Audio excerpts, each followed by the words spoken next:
Welcome back, everybody. It's me, and if you're new here, welcome. I have a story for you tonight about my scariest day working the graveyard shift at the hospital. Let's get right into it. I worked in a hospital as a medical scribe for about 3 years. I spent all of my time on the graveyard shift or nights, which is typically from 11 p.m. Hospital was old and most of the rooms were not set up for 2 people to be in there at the same time, meaning that if you had a patient with COVID and they needed 2 people to take care of them, then one of the nurses would have to sit in the room with the patient, while the other went to get supplies, do vitals, etc. If you had a patient who needed more than one person to transfer them safely, and they were COVID positive, then the nurse would have to stay in the room with the patient until the other nurse was ready. This meant that sometimes we would have nurses sleeping in patient rooms, which was really annoying because then we couldn't do anything in those rooms. We couldn't chart. We couldn't get our work done because we didn't have access to the rooms. So we would just kind of sit outside the room waiting for the nurse to finish their shift so that we could go in there and start doing our work. But this wouldn't happen until like 6 in the morning, which meant that we never got any sleep and we were stuck sitting in the hallway. Well, the night before my last day working there, I had run into this nurse. She was asleep in one of the rooms, but she had been drinking pretty heavily the night before. She had stunk of alcohol when I tried to talk to her. She didn't respond much at all. She kept falling asleep and snoring really loudly, even though there was a patient in the room with her. So I finally went and got her and I was like, "Hey, you need to come out here.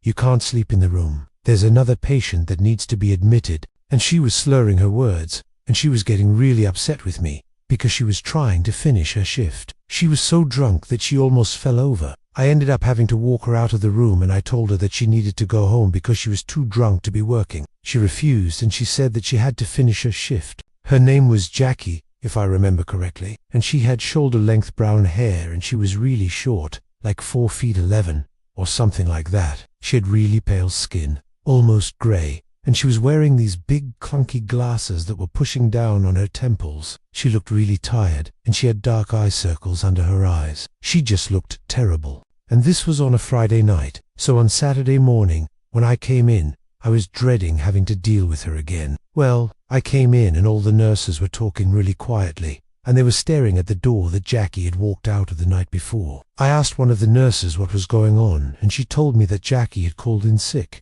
and that they were all worried about her because she had never done that before. She was always at work on time and she was never late, so we thought that something must have happened to her, but none of us knew what it was. The thing is that we didn't hear anything about her the entire weekend. Nobody heard from her, nobody saw her, and we didn't know where she was or if she was okay. It was really weird. None of us had ever seen her miss a day, let alone 3 days, so we were all super worried about her. Some of the nurses started calling her house, but nobody answered. They left voicemails, but they never got a call back. All we got was a generic message that said that the mailbox was full and could unaccept any more messages at this time. My next 3 days were filled with anxiety because I kept replaying the night that I had talked to Jackie in my head. I couldn't help but think that something bad had happened to her, and since none of the nurses knew anything, it ate away at us. Finally, on Tuesday morning, we heard that she had come back in, and that she had handed in her 2 weeks' notice. She wasn't coming back at all.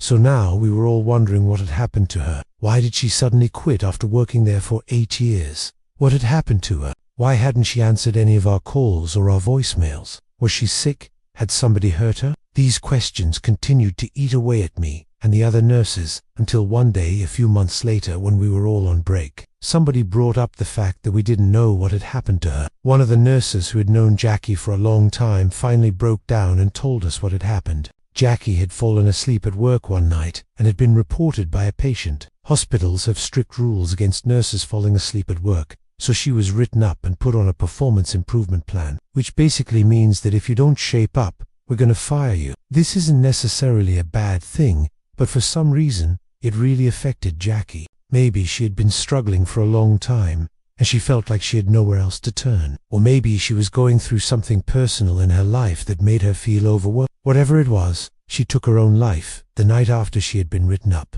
She had taken a large amount of pills and had laid down on her couch and fallen asleep. Her family found her like that and she was rushed to the hospital, but she never woke up. I was horrified. I couldn't believe that something like that could have happened. I had no idea that she'd been going through that much pain. I felt so guilty because I had talked to her the night before. she had taken her own life. I kept replaying the conversation in my head, looking for something that I had said or done that might have pushed her over the edge. But there was nothing. I just asked her to go home because she was too drunk to be working, and she had gotten upset with me, but she was fine the next day.